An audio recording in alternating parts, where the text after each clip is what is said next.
Dios les bendiga, hermanos. Puestos de pie, acompáñenme a la segunda carta de Pablo a Timoteo.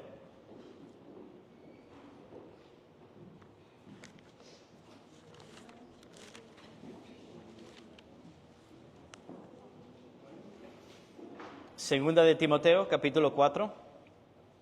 Esta porción de la Escritura siempre me ha fascinado. Vamos a leer del verso 1 al 8.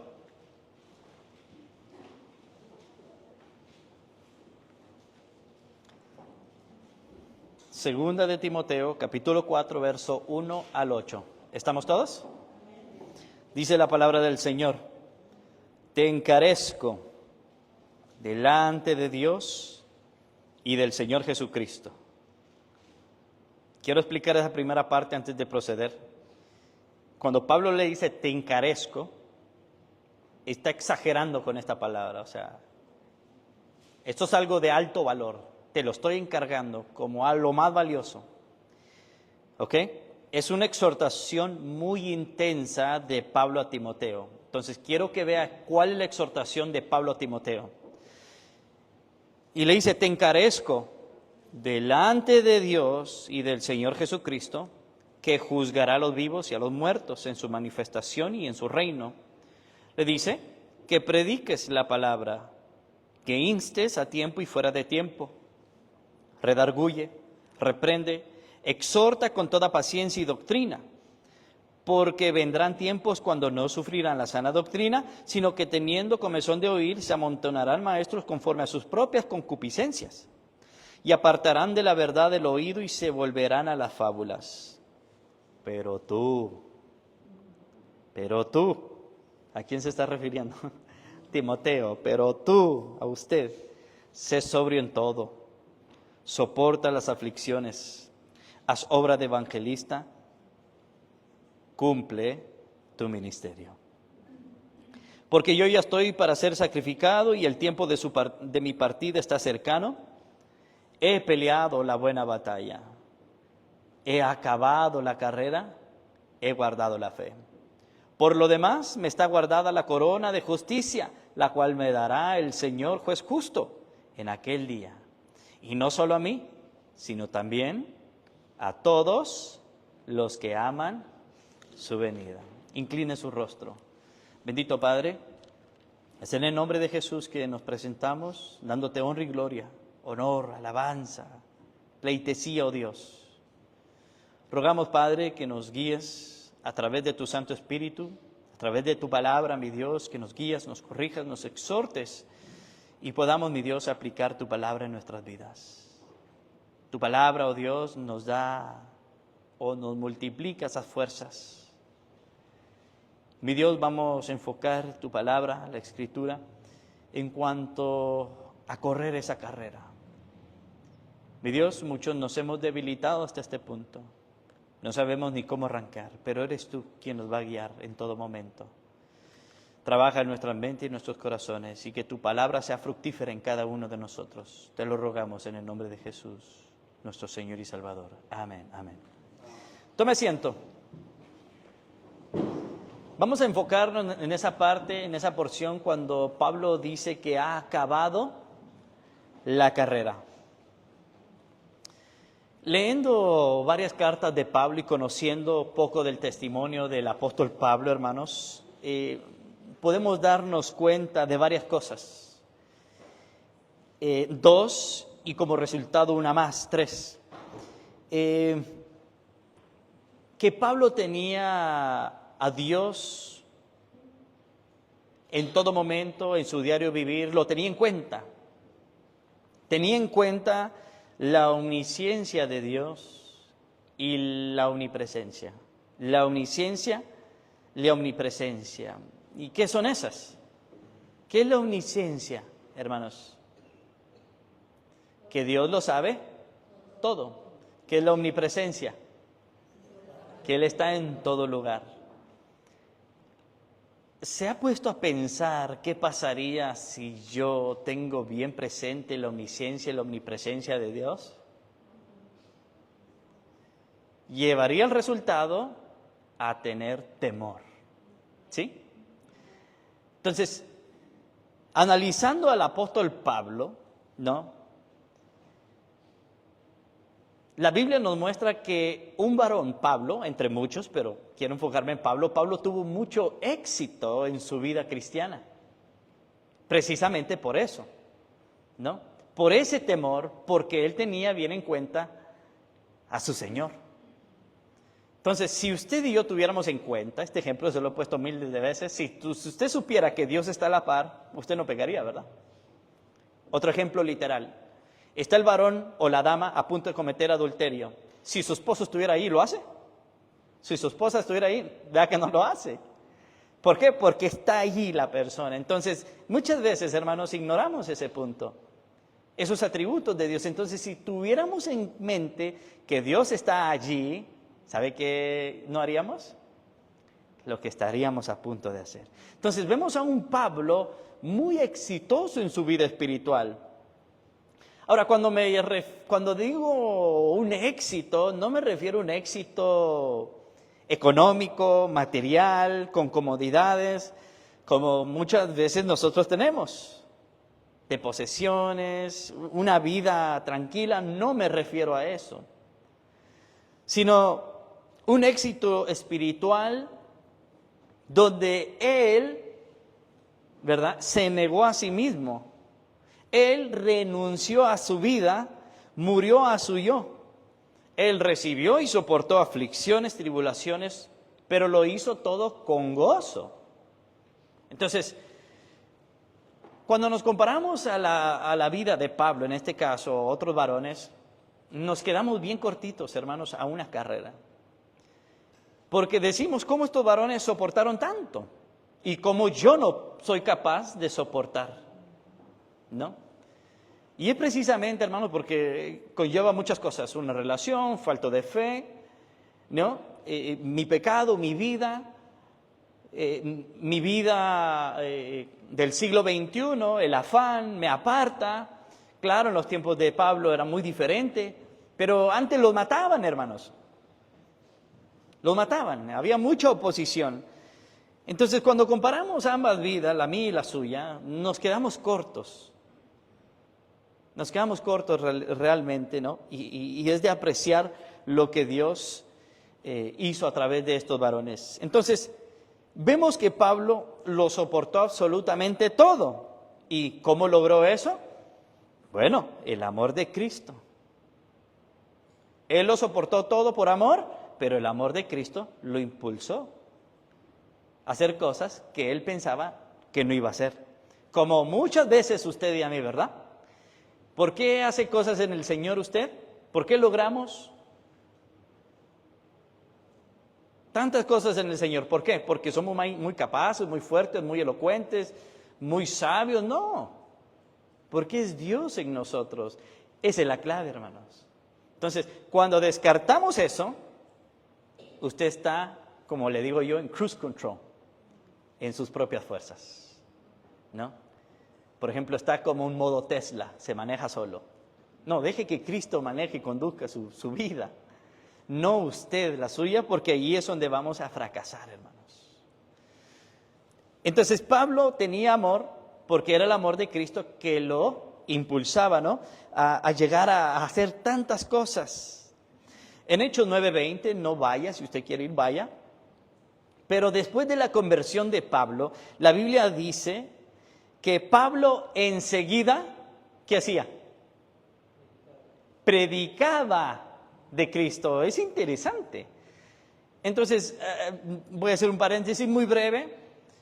Y muchas personas están en contra en esto de lo que Pablo dijo en Hechos 9:20, Lucas, perdón, que Pablo predicaba. Es muy diferente predicar a enseñar. ¿Ok? Enseñar, Pablo no vino a enseñar hasta años después, hermanos, ¿no? Pero predicar era exponer. Entonces, ¿qué hizo Pablo enseguida de haber recibido a Cristo? Predicó de su Señor, de su Salvador. Pregunta, ¿lo podemos hacer? ¿Necesita ir a un instituto bíblico? ¿Verdad que no? Deberíamos de hacerlo por naturaleza. Si usted es salvo, usted quiere hablar de su Salvador. Entonces, Pablo enseguida predicaba ¿de quién? de Cristo. Entonces, ¿por qué lo hacía? Porque Pablo agradeció el regalo de su Señor, ¿no? Él valoró lo que hizo en la cruz del Calvario. Por eso vemos a un Pablo en 2 Timoteo capítulo 4 que él dice, he peleado la buena batalla, no es cualquier batalla, la buena batalla. ¿Qué más dice? He acabado la carrera y por último dice, he guardado la fe, ¿no? Entonces, ¿qué va a hacer Pablo? Pablo, con estos escritos, quiere exhortar a Timoteo para que Timoteo haga lo mismo, ¿no? Entonces, en el verso 8 que acabamos de leer, Pablo habla de una recompensa que nos espera. ¿Ok? Mire, vamos a leer esa recompensa. ¿Qué tipo de recompensa es? Dice, por lo demás me está guardada la corona de justicia. ¿Qué corona es? Una corona eterna. No una corona como la que el hombre se gana en este mundo, que perece, sino una corona que nos tiene guardado Dios. ¿Qué diferencia hay? Ya se le di la respuesta. Una corona terrenal va a perecer y una corona de Dios va a permanecer. Y dice, por lo demás me está guardada la corona de justicia, la cual me dará el Señor juez justo en aquel día, y no solo a mí, sino también a todos los que aman su venida. ¿Usted espera a su Señor? No me conteste, por favor, porque el pez muere por la boca. Porque si usted estuviera esperando a su Señor, estaríamos poniendo por obra del verso 1 al verso 6. Por eso Pablo exhorta intensamente a Timoteo y le dice, te encarezco. Esto es sumamente importante, Timoteo. O sea, no puedes brincarte en ningún punto. Predica, exhorta, a tiempo, fuera de tiempo, etcétera, etcétera. ¿Verdad? Entonces, hermanos, esta corona, para recibirla, hermanos, tenemos que estar avanzando. El problema es que avanzamos poquito y pensamos que ya llegamos. No, cuidado. ¿Cuántos han estado en un maratón? Ninguno, porque todos se ven barrigones. Pero como un atleta, así como su servidor. Estaba esperando ese ay. Un atleta, hermanos, obviamente se va a cansar, ¿verdad? Pero va a querer llegar a la meta. Hermanos, corramos para llegar a una meta, pero no para recibir una corona terrenal. Hermanos, cuando vemos el objetivo, y no es para alcanzar el objetivo en el sentido de que voy a recibir algo. Ya lo hemos recibido, que es la salvación, que no merecíamos nada, pero ya hemos recibido más de lo que usted puede obtener. Aparte de eso, Dios le va añadiendo en este caminar, en esta carrera que Dios nos ha permitido emprender. Ahora, el hombre natural, ¿quién es el hombre natural? El que no tiene Cristo. El hombre sin Cristo, usted y yo también, pero estamos hablando del hombre natural, tiene metas, ¿verdad? Tiene planes, ideales en su vida. ¿Y sabe qué hacen? Ellos perseveran, ellos pelean, ellos trabajan arduamente para conseguir el objetivo, la carrera y cumplirla, ¿no? Déjeme le doy 2 ejemplos. ¿Alguien ha ido a la universidad aquí? Qué presumida, Joyce, qué presumida. Ella no me va a dejar mentir, pero fue un arduo trabajo, ¿no? Es un sacrificio. Tiene que pagar, tal vez ella, sus padres, desvelos, estudio. Es un arduo trabajo, es una carrera. Y yo me pregunto, claro, la llenó de satisfacción.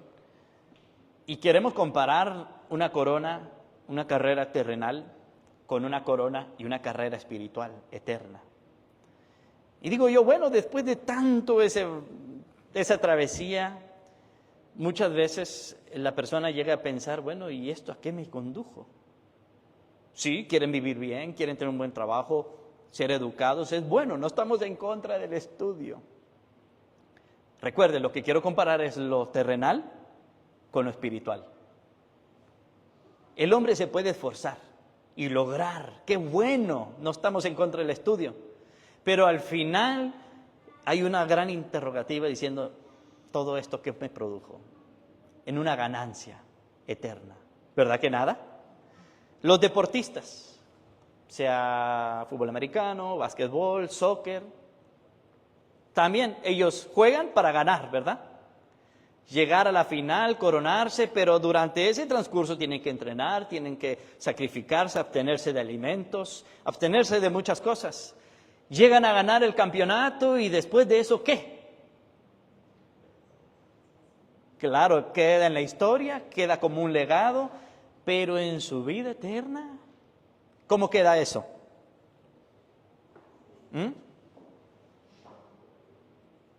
Muchas personas, hermanos, alcanzan la cima, llegan donde querían, pero terminan siendo miserables. ¿Por qué? Porque sigue estando un vacío, que ese vacío solo puede ser llenado ¿por quién?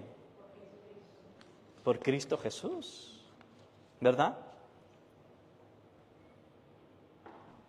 Hoy quiero, hermanos, invitarle a una carrera, porque la Biblia nos invita a una carrera. Pero en esta carrera hay una recompensa, pero una recompensa eterna. Y eso es lo que queremos apuntar. Donde a esta carrera, al igual, es un caminar, una carrera que no es fácil. Como muchos de nosotros ya hemos emprendido, ¿verdad? Que hay unas carreras donde hay mucha dificultad, donde van a haber muchas, ¿qué? Muchas lágrimas. Va a haber desesperación, van a haber desprecios, va a haber preocupación, va a haber estrés, donde usted y yo vamos a caer, como muchas veces hemos caído, ¿verdad que sí? Donde habrá tribulación, aflicción, pruebas, etcétera, etcétera, sin número de cosas, porque el Señor dijo, en el mundo tendréis aflicciones, pero confía en mí, que yo he vencido al mundo. Entonces, todo eso está prometido por Dios, que vamos a tener momentos de dificultad, pero también Dios está con nosotros.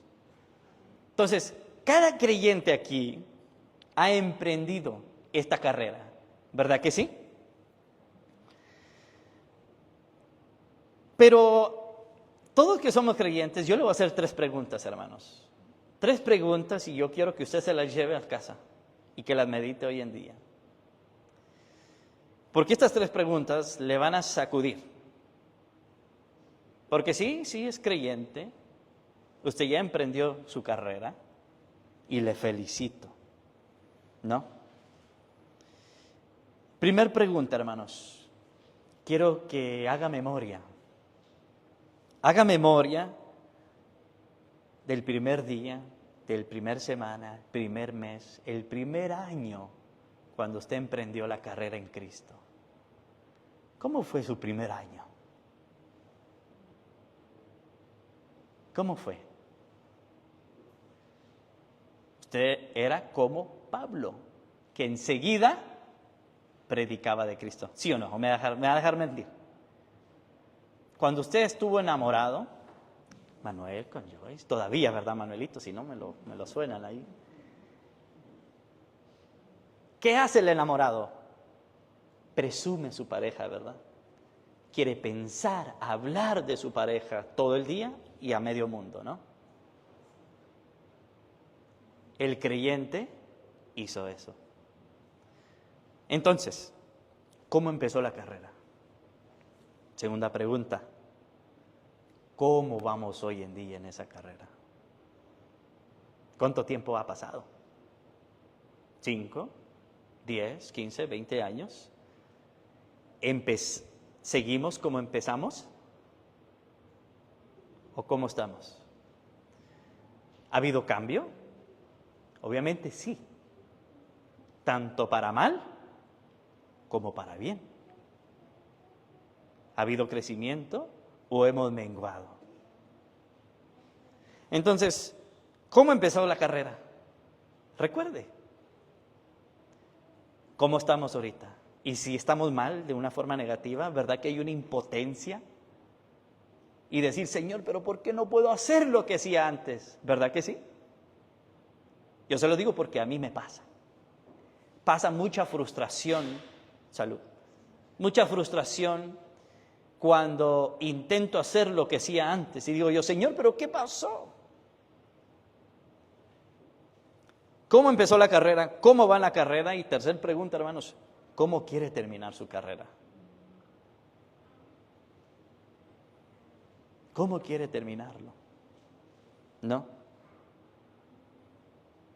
Si tenemos en cuenta la omnisciencia y la omnipresencia y que Él juzgará, caminando, hermanos, corriendo esa carrera, seremos aún más fieles.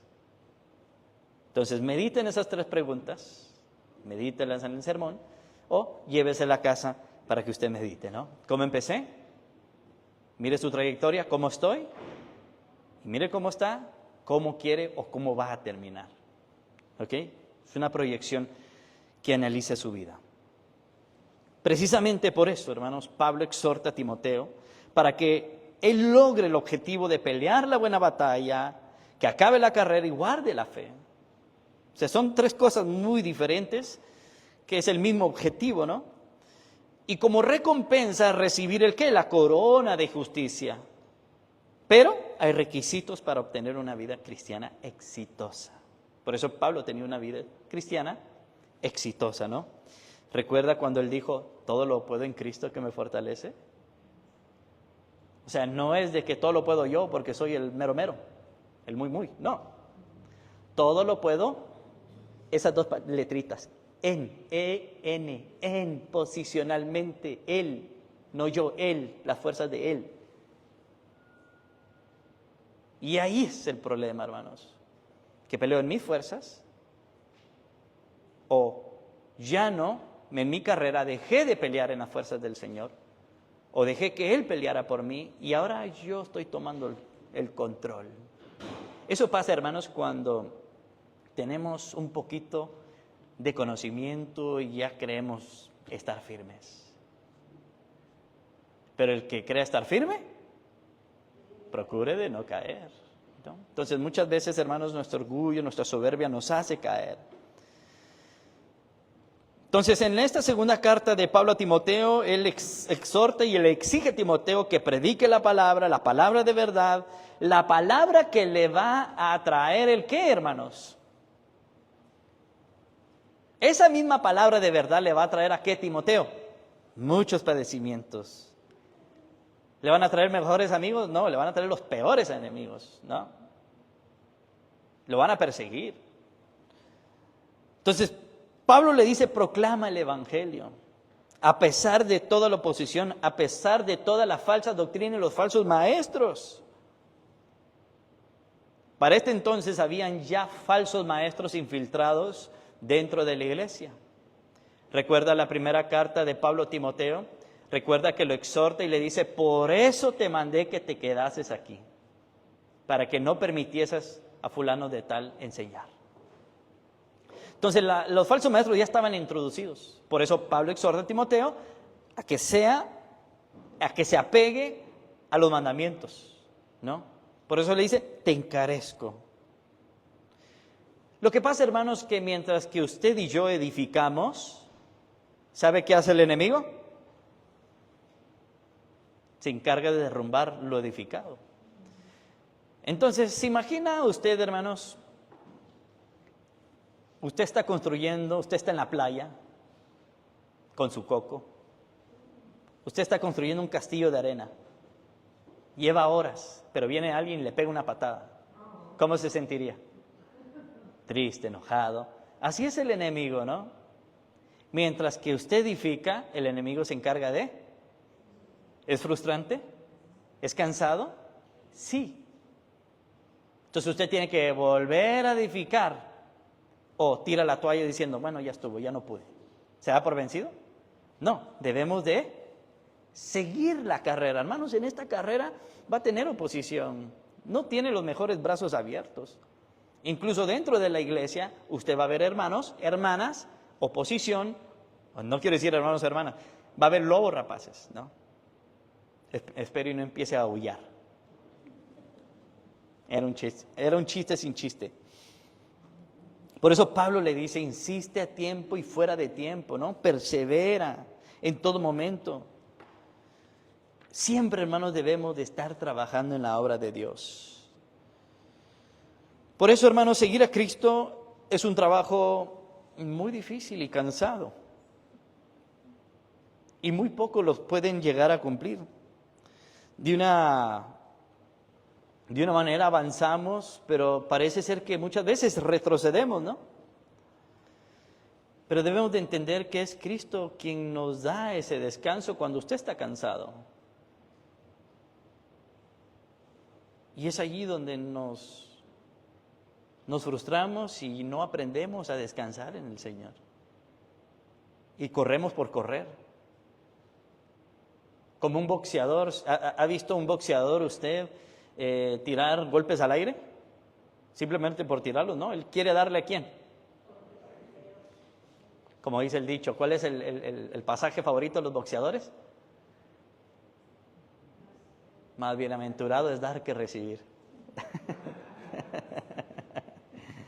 Usted nunca va a ver un boxeador tirar golpes al aire, así nomás por darlos, no, quiere dar golpes certeros. Igual en nuestra carrera en la fe, hermanos, de golpes certeros. Pero cuando usted va a llegar a un punto que se canse, como muchos de nosotros estamos cansados, ¿en dónde vamos a tener que ir? A descansar. ¿En quién? ¿Dónde? ¿En quién descansamos? ¿Dónde? Ahorita vamos a ver. Vaya a Mateo capítulo 14. Mateo capítulo 14.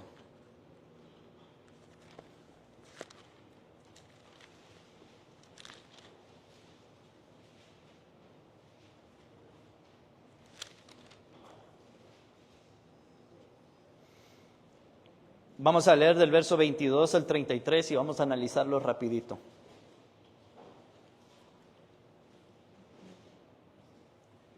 Quiero que analicemos esta porción del verso 22 al 33 y dice: enseguida Jesús hizo a sus discípulos entrar en la barca e ir delante de él al otro lado, a la otra ribera, entre tanto que él despedía a la multitud. Despedida la multitud, subió al monte a orar aparte, y cuando llegó la noche estaba allí solo. Y ya la barca estaba en medio del mar, azotada por las olas, porque el viento era contrario. Mas a la cuarta vigilia de la noche Jesús vino a ellos andando sobre el mar. Y los discípulos, viéndole andando sobre el mar, se turbaron diciendo: ¡un fantasma! Y dieron voces de miedo. Pero enseguida Jesús les habló diciendo, qué impresionante estas tres frases, ¿no? Tened ánimo, yo soy, no temáis. Entonces le respondió Pedro y dijo: Señor, si eres tú, manda que yo vaya a ti sobre las aguas. Y él dijo: ven. Y descendió Pedro de la barca y andaba sobre las aguas para ir a Jesús. Pero al ver el fuerte viento, tuvo miedo y comenzando a hundirse, dio voces diciendo: Señor, sálvame. Al momento, Jesús, extendiendo la mano, asió de él y le dijo: hombre de poca fe, ¿por qué dudaste?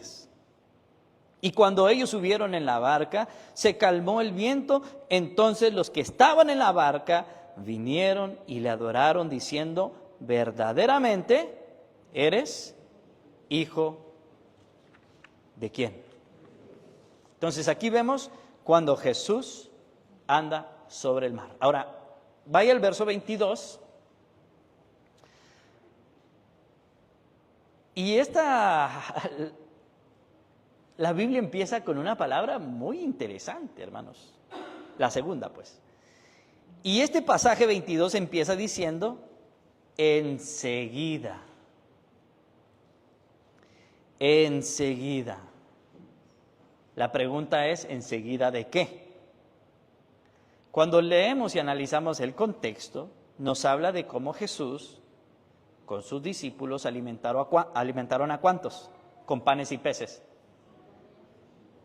A más de 5,000 personas. sin contar ¿qué? Mujeres ni niños. ¿Por qué? Porque no se contaban. Entonces los teólogos calculan alrededor de 7,000 a 10,000 personas. Haga los números, ¿no? Saque la calculadora. ¿Cuántas personas hay aquí? Póngase la labor pongan los zapatos de la labor de los discípulos, ¿ok? Entonces, note que enseguida de haber ¿qué? De haber alimentado este pequeño número, quiero que se den cuenta del arduo trabajo, hermanos, que tenían que hacer para Cristo.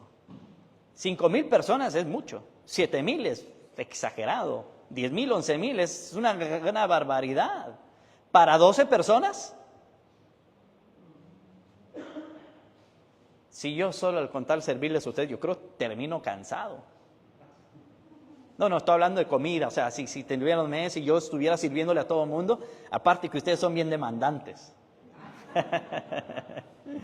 No, mentira. Entonces, después de ese arduo trabajo, bajo el sol, la multitud, la Biblia coloca esta palabra en el verso 2. ¿Cuáles son las primeras dos? Enseguida. ¿Usted qué haría después de alimentar a 5,000? Usted se va al spa. Usted se va a una sauna. Se va a las aguas termales y apaga el teléfono y nadie le contesta, ¿verdad que sí? Pero enseguida, es muy interesante, ¿no? O sea, después de este arduo trabajo, Jesús mandó a sus discípulos que fueran delante de él a la otra ribera. ¿Qué significa? Que Jesús, ¿qué significa esto? Que Jesús no quiere que paremos de trabajar, hermanos. Enseguida. Ahora, hay una palabra ahí en el idioma griego, hermanos. Esa palabra hizo. ¿Qué se le viene a la mente? Enseguida Jesús hizo. ¿Alguien sabe su definición en griego? Esa palabra hizo es bien interesante y cambia el pensamiento de este versículo. En el original griego, hermanos, esa palabra hizo significa, y ustedes búsquela, significa usar de su fuerza física. Entonces, ya con eso, lea el versículo y mire qué hizo Jesús. Enseguida Jesús hizo a sus discípulos entrar a la barca e ir delante de él. ¿Qué hizo Jesús? A ver, vamos a hacer una escena, a ver si usted captó. Viene Jesús, está la barca y le dice, vamos muchachos, vengan, por favor. Suban uno por uno y mire, vayan, pasen para allá. ¿Así fue la escena? Jesús los agarró y los empujó. Literal, hermanos. Los empujó a la barca. Y usted dirá, ¿pero por qué los empujó? Curioso, ¿no? ¿Por qué usó de su fuerza y los empujó? ¿Alguien se ha puesto a pensar? La historia nos revela la razón por qué Jesús se apresuró a subirlos. ¿Y sabe por qué era? Porque Jesús los pasó por una tormenta donde Jesús sabía que tenían que pasar en el segundo, en el minuto y la hora exacta, en el lugar, en el momento exacto. Entonces Jesús forzó a sus discípulos. Entonces note que estas palabras, hermanos, son muy interesantes.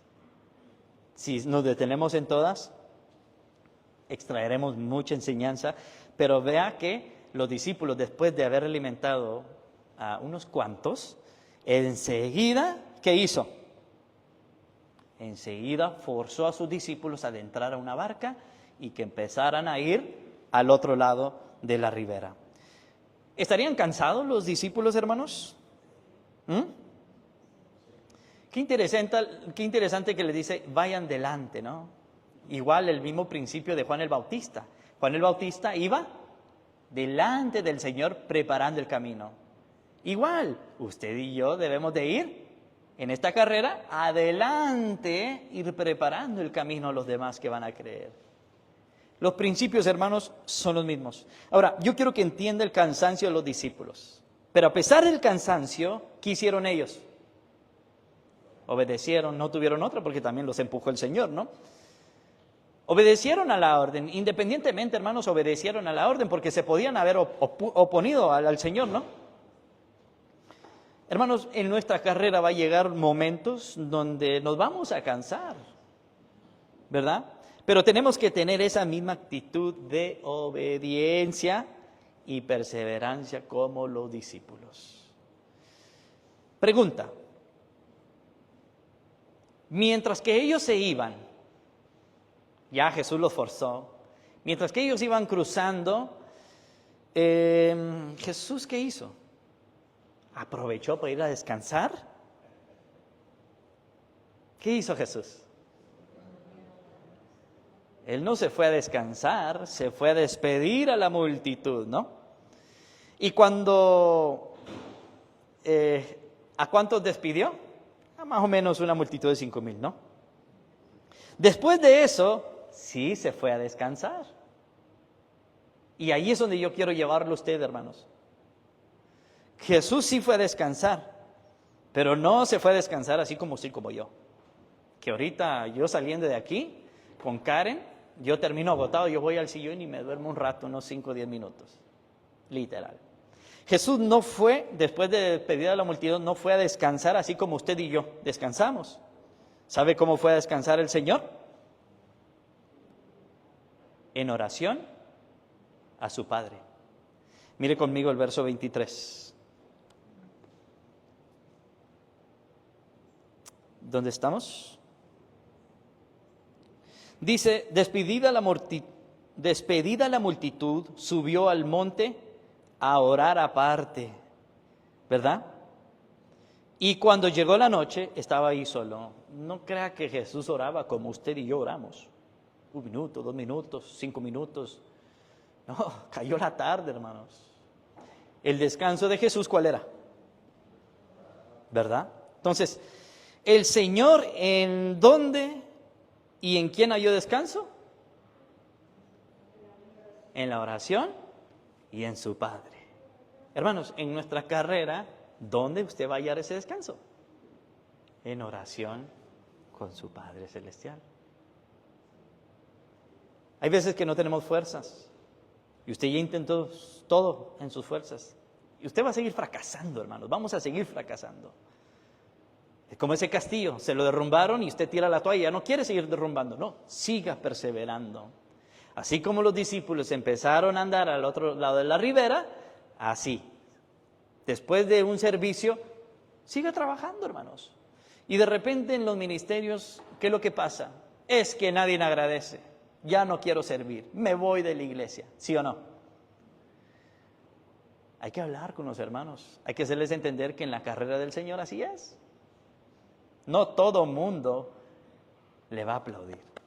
No todo mundo le va a agradecer. Debemos de aprender a hacerlo para el Señor. Y cuando está cansado, descansar en oración en nuestro Padre Celestial. Entonces, ¿dónde y en quién halló descanso? En su Padre en oración. Entonces, el reposo del Señor es su Padre. Entonces, cuando nuestra vida espiritual, nuestro caminar con Cristo se pone difícil y muchas veces nos sentimos con ganas de tirar la toalla, cuando estamos cansados y no queremos continuar, ¿en quién y cómo podemos hallar descanso? Está la respuesta. En oración en su Señor, ¿no? Y eso es lo que nos enseña Mateo capítulo 11, verso 28 al 30. Aquel que quiere estar, el que está cansado, venga a mí, dice el Señor, ¿no? Cristo es nuestra fortaleza, nuestro pronto auxilio y nos hace una invitación. Por eso Él empieza diciendo, venid a mí, en Mateo capítulo 11, venid a mí todos los que estáis cargados y trabajados. Hermanos, no estamos solos. El problema es que nos sentimos solos. ¿Por qué? Porque seguimos peleando en nuestras propias fuerzas.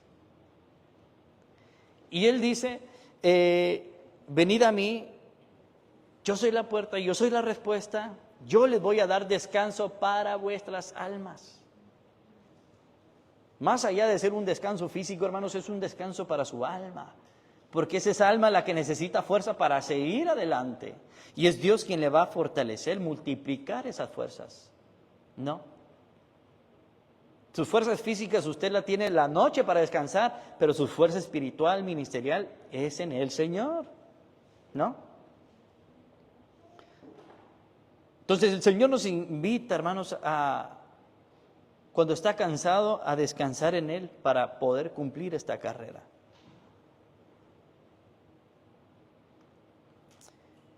En el verso 24, primero vemos que Cristo les manda a pasar al otro lado, ¿no? ¿Y usted cree que el Señor no sabía la tormenta que les esperaba? El Señor sabía perfectamente lo que les esperaba. Y obviamente Cristo lo hizo al propósito. ¿Por qué? Porque el Señor nos prueba, pero no nos prueba para que Él se dé cuenta de nuestra reacción, sino para que nosotros nos demos cuenta de nuestra fortaleza, resistencia, perseverancia o de nuestra incredulidad o debilidad. No es para, Dios no nos va a dar una prueba para ver cómo anda mi hijo, no, Él ya lo sabe, es para que usted vea cómo está usted, ¿no? Recuerda cuando Adán y Eva pecó y el Señor le dice, ¿dónde estás tú? O sea, no es que Dios no sabía, sino para que Adán se viera dónde había caído, o sea, para que él se autoexamine y se dé cuenta que estaba mal. Entonces, las pruebas, las tribulaciones, hermanos, no es para que Dios sepa a ver cómo ha crecido, no es para que usted sepa dónde está parado, cómo está parado, cuál es su fe, cuál es su fortaleza, cuál es su confianza, cuál es su dependencia. Y muchas veces tomamos las pruebas, las tribulaciones como algo negativo. No. Precisamente estábamos hablando con mi hermano y él me mencionó que todo nos ayuda para bien, sea bueno o sea malo. Hermanos, cuando nos pasan cosas malas, yo realmente no las puedo catalogar como malo, porque dentro de la voluntad de Dios, Dios las permite en mi vida y tengo que extraer una enseñanza para mi vida, ¿no? Mire, yo he ido a la cárcel, he estado en la cárcel y eso me produjo ¿qué? Venir a los pies de Cristo. ¿Fue algo malo?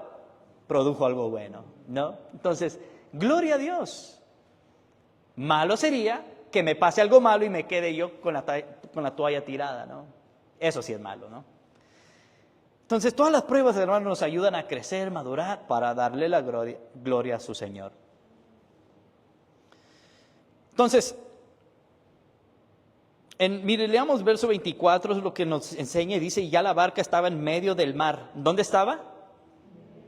No estaba en la orilla, no estaba ni más allá. ¿Dónde estaba? En medio. Note que es bien específica la Biblia. ¿Y qué hay en la mera mitad? De un lago. A ver, echen la mente a andar. Usted se para o está en una barca, en un lago, en la mera mitad. ¿Qué hay en la mera mitad? ¿Qué es? Lo más profundo, por lógica, ¿sí o no? Pongan los pedazos del rompecabezas juntos, hermanos. Vienen de trabajar, están cansados, están remando y ahora van en lo más profundo. ¿Ok? Note. Y ya la barca estaba en medio del mar, azotada por las olas, porque el viento era... ¿cómo eran los vientos? Eran contrarios, es decir, ellos iban para allá y el viento venía para acá. Ellos estaban remando, cansados después de un arduo trabajo, y ellos siguen remando en lo más profundo, ¿verdad que sí? Por si fuera poco. Entonces miren cómo la Biblia es tan específica, como Cristo por eso los empuja, lo usa de su fuerza y los obliga a subir, porque Cristo sabía que ellos necesitaban pasar por la tormenta precisamente en lo más profundo cuando los vientos eran contrarios, con un propósito, no para ver la incredulidad o la fe de Pedro, sino para que Pedro se diera cuenta de lo que ya le mencioné. ¿Sí? ¿Le está haciendo clic? Ahorita lo vamos a ir viendo más poco a poco. En Marcos 6, no vaya, en Marcos 6, 47 y 48 nos relata la misma historia. Y dice que los discípulos remaban con gran fatiga, cansados por causa de la tormenta, porque los vientos eran contrarios, como acabamos de ver, ¿no? Y mientras el Señor, en Marcos 6, 47 y 48, ¿Sabe qué hacía Jesús? La Biblia relata que Jesús los estaba cuando iban a la mitad, cuando los vientos eran contrarios, cuando iban lo más profundo, cansados, fatigados, remando. ¿Y qué hacía Jesús? Viendo. Si usted va así, usted sabe que una persona lo está viendo, es más, usted está en el trabajo. Mira, si hay una cosa que a mí me arde la sangre, es ver un trabajador que me vea trabajar. En el sentido de que no ayuda. Me cae mal que estoy trabajando y la persona me queda viendo nomás. ¿A usted le cae mal? No, o sea, mejor no estorbes. Vete, por favor. Me cae mal, me arde la sangre eso, ¿no? Yo creo las mujeres tienen eso también, que no, por eso no nos soportan a los hombres. Pero Jesús estaba viéndoles. ¿Le reclamaría a Jesús? Diciendo, bueno, Jesús, ven, ayúdanos. Claro, los discípulos no lo miraban, Jesús los miraba a ellos. Qué interesante, ¿no? Hermanos, nunca se sienta solo en la carrera, en su tribulación, en su prueba. ¿Qué está haciendo Jesús? Observando. ¿Qué reacción va a tomar Manuelito? ¿No? ¿Qué actitud va a tomar? Yo puedo quejarme y estoy en todo mi derecho. Señor, estoy cansado, mira, ayúdame. Estoy en mi derecho. Pero eso no es lo que Jesús quiere que extraigamos de nosotros. Y precisamente estamos compartiendo, ¿no? ¿Qué actitud tomamos ante la adversidad? ¿Honro y glorifico a Dios? ¿O simplemente me quedo quejándome? Señor, pero ¿por qué estoy pasando esto otra vez? Mira, 5 pruebas. No, hermanos. Dios quiere ver una actitud, un corazón alegre, lleno de gratitud, que agrada a Dios. Que Dios diga, el Señor diga, este es mi hijo, ¿no? Que Dios diga, este sí. ¿Recuerda las palabras de elogio que dijo Dios de Job a Satanás? ¿No has considerado a mi siervo Job, íntegro, temeroso, apartado del mal? ¿Qué dirá de usted? ¿Qué dirá de usted? Crucifíquenlo. Qué interesante, ¿no? Que en estos pasajes el Señor los estaba viendo. Entonces muchos de nosotros ni por cerca vamos a la mitad del camino, ya estamos cansados, quejándonos. Entonces el ejemplo que nos ponen los discípulos es tremendo también, hablando de la perseverancia y el no rendirse a pesar del cansancio. Recuerde el contexto, vienen de alimentar a más de 5,000. Se suben, empiezan a remar, los vientos son contrarios. Yo hubiera tirado la toalla, honestamente, hermanos. Claro, estamos hablando de pescadores curtidos. Era su profesión. Ellos sabían, estaban muchas veces en estas tormentas, pero en este caso se levantó una tormenta grandísima, ¿no? Se puede decir que por causa de la tormenta sentían que remaban en vano. ¿Ha sentido así usted en ocasiones? Que hay situaciones que quiere hacer algo, pero parece que todo es en vano. ¿Verdad que sí? Todo es en vano. Entonces, imagínense, ellos están remando, y parece que no están avanzando. ¿Por qué? Porque los vientos son contrarios. Entonces, hay una fatiga extra, hermanos. Y muchas veces llegamos a la conclusión, pero Señor, ¿por qué voy a seguir haciendo esto si los hermanos no van a hacer caso? Yo se lo pongo de mi ejemplo. Yo he querido tirar la toalla en el grupo de oración, en la célula, por la ¿cómo se dice? Consistencia de la respuesta de los hermanos. Hay un bajón, pero entendí que no es para el hermano, claro, se edifican, pero es para el Señor, ¿no? Entonces muchas veces, hermanos, nuestras fuerzas dependen de los demás, de la opinión, de lo que los hermanos quieren, piden. Y hay un cansancio físico, ¿no? Y queremos tirar la toalla, ¿no? Siga corriendo, ¿okay? Siga corriendo la carrera. Entonces los vientos eran contrarios. Ahora, Jesús vino a sus discípulos cuando iba a la mitad del camino, cuando la tormenta era más fuerte, cuando era lo más oscuro de la noche, y dice que era la cuarta vigilia, y la cuarta vigilia es del 3 a.m. a las 6 a.m. ¿Sabe qué pasa en este tiempo? De 3 a.m. a 6 a.m.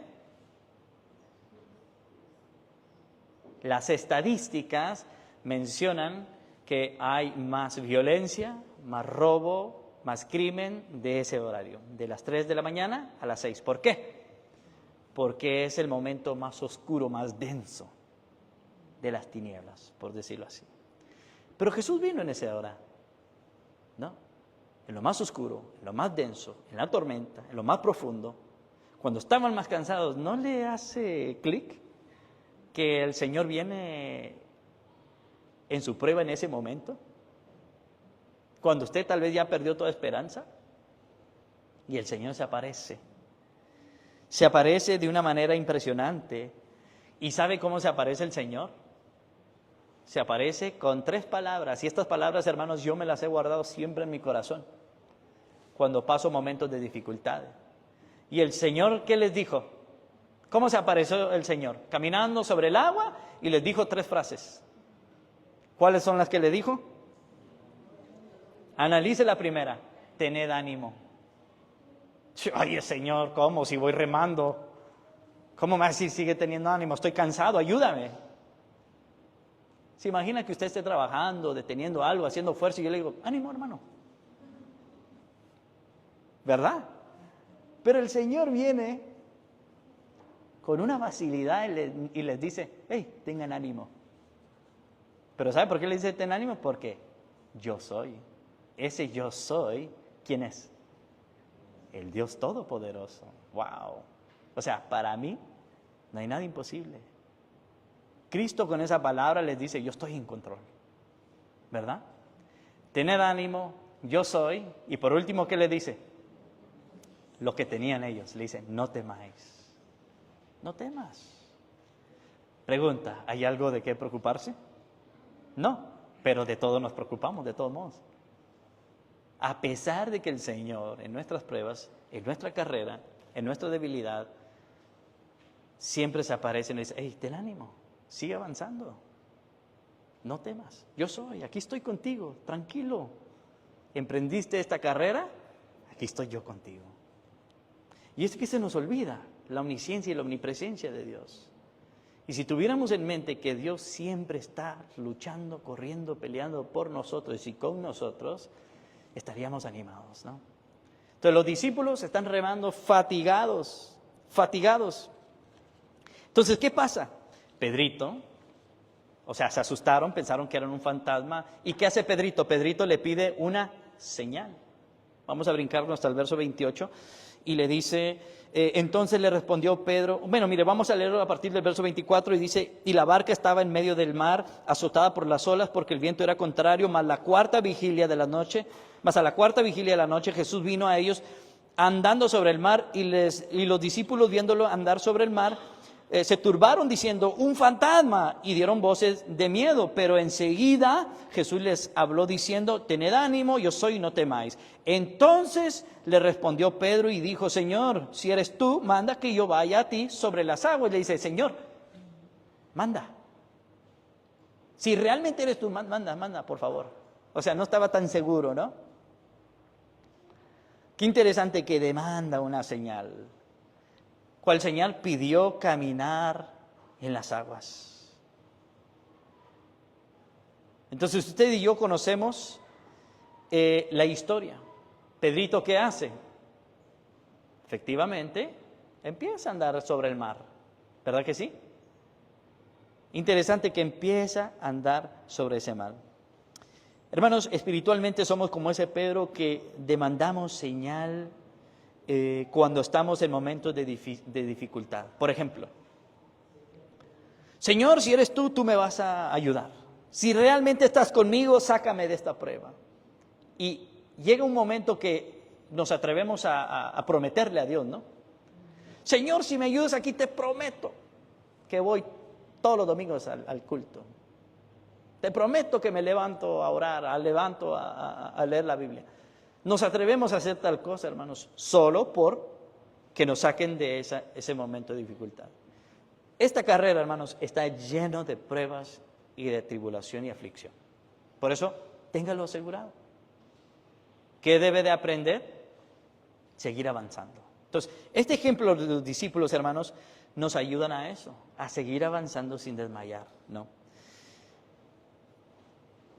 Cuando en realidad lo que tenemos que pedirle es de su ayuda al Señor para soportar y atravesar las tribulaciones con ánimo, con fuerza, ¿no? Mire lo que dice Pablo en 2 Corintios 12:9.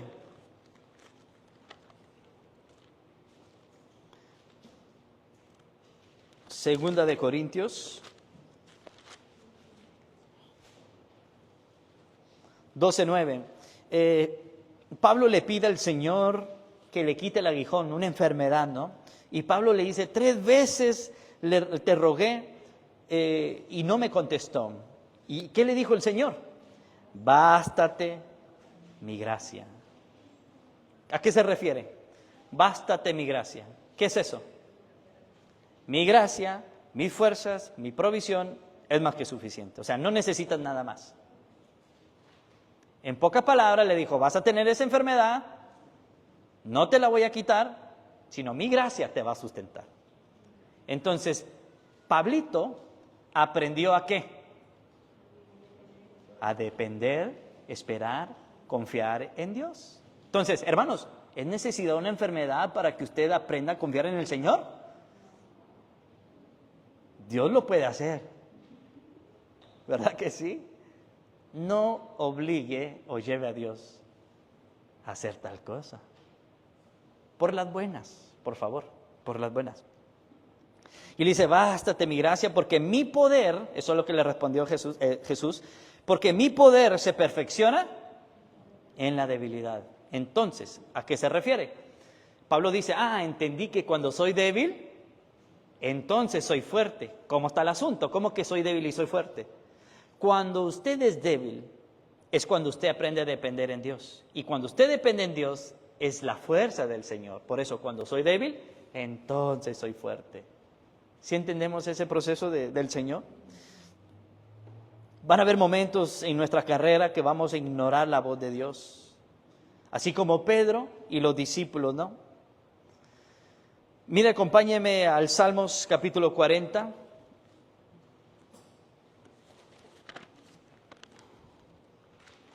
Salmos capítulo 40.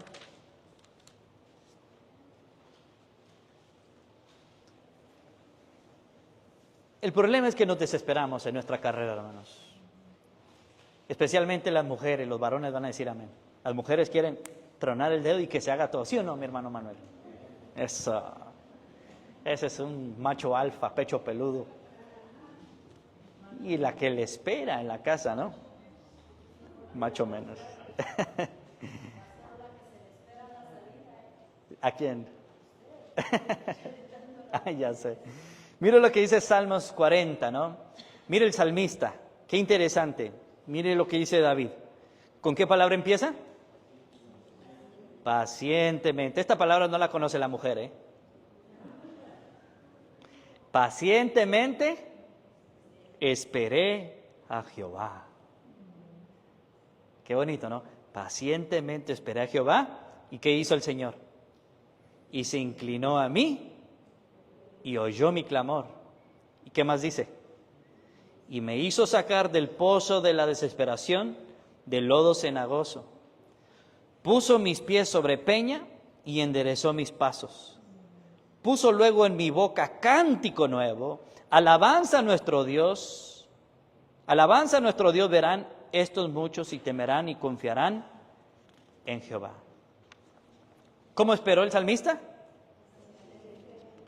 Pacientemente, ¿verdad?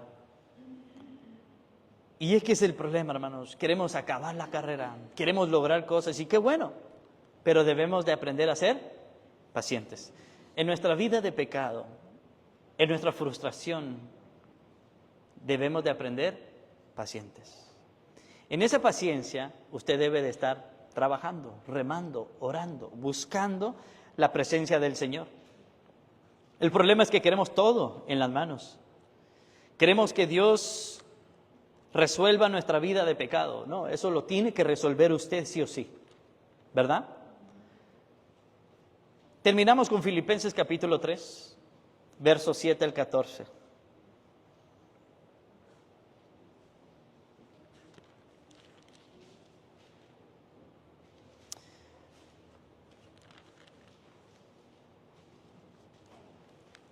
Esta exposición de Filipenses capítulo 3, de hecho fue mi primera predicación, años atrás, hermanos, más de 10 años. Y ha sido una de mis escrituras favoritas, el libro de Filipenses, y especialmente el capítulo 3. Pero vamos a analizar o leer simplemente el verso 7 al 14.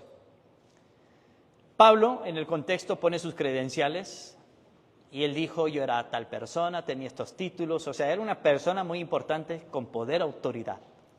Verso 7, pero cuantas cosas eran para mi ganancia, o sea, en mi vida pasada, estas credenciales, las he estimado como pérdida.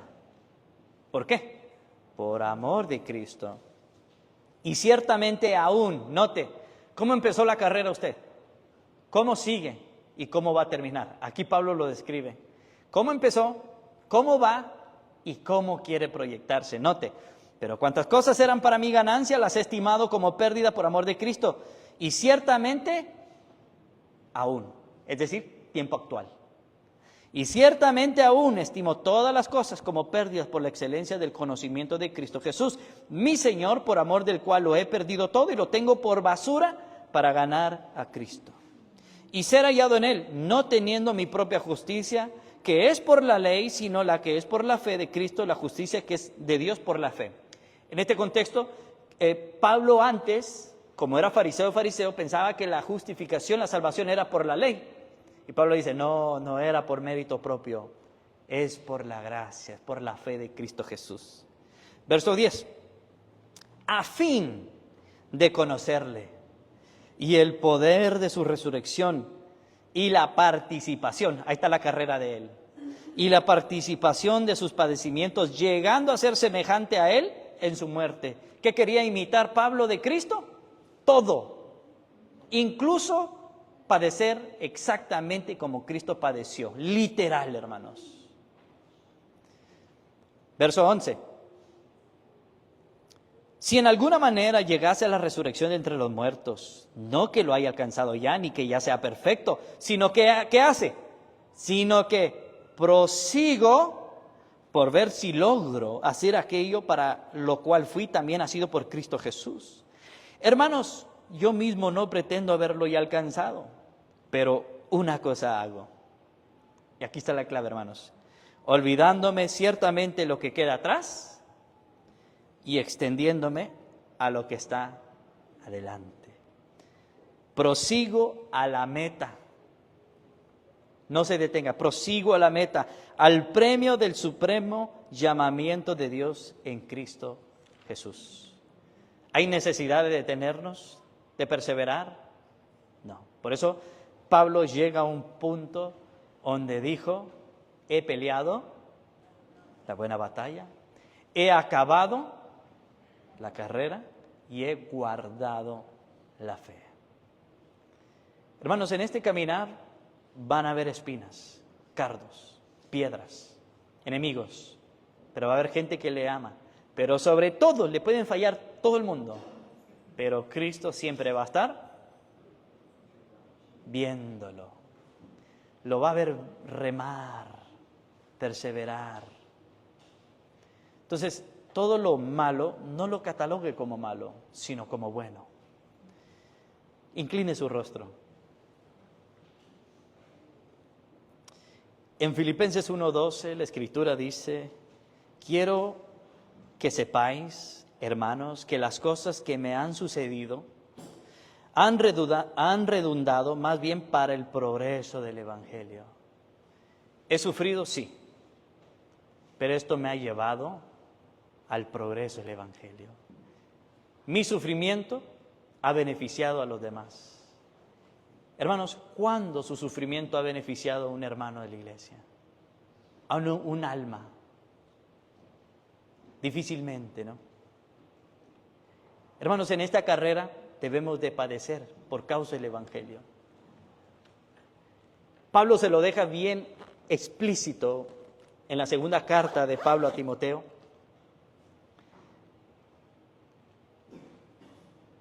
Y le dio instrucciones, le advirtió de todo lo que iba a pasar. Y usted también está advertido de todo lo que puede pasar. El problema es que no queremos pasar por eso.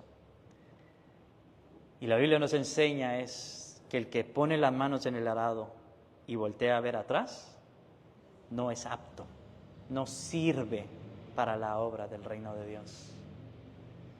Una vez poniendo la mano en el arado, no mire atrás. No, estime todo como pérdida por la excelencia de Cristo. Y aún, tiempo presente, estímelo como pérdida. Su vida pasada es pérdida. Las ganancias pasadas como pérdida. Prosiga al blanco, al premio. Una corona a un premio espiritual eterna. No a una corona terrenal que se va a derrumbar tarde que temprano. Bendito Padre, gracias te damos. Oh Dios, llegamos a este punto de nuestra vida, mi Dios, que en un punto hemos arrancado esta carrera, pero por causa del pecado, del desánimo, por la religiosidad, por los años, por llenar nuestra mente, nuestro corazón de puro conocimiento, llegamos a una conclusión, oh Dios, que hemos estado estancados, oh Señor. Hemos crecido en conocimiento, mas no en práctica. Reconocemos delante de ti y te pedimos perdón y rogamos de tu ayuda. Ayúdanos, oh Señor, a salir y pelear la buena batalla para poder acabar la carrera, pero guardando la fe. Mi Señor, muchos de nosotros no sabemos cómo volver a esa carrera. Pero gloria sea tu nombre, que lo sabes porque nos estás viendo. Conoce nuestro deseo y nuestra intención. Te pedimos perdón y te rogamos, te imploramos que nos ayudes como iglesia. Gracias, oh Señor, en el nombre de Jesús. Amén. Hermanos, Dios les bendiga.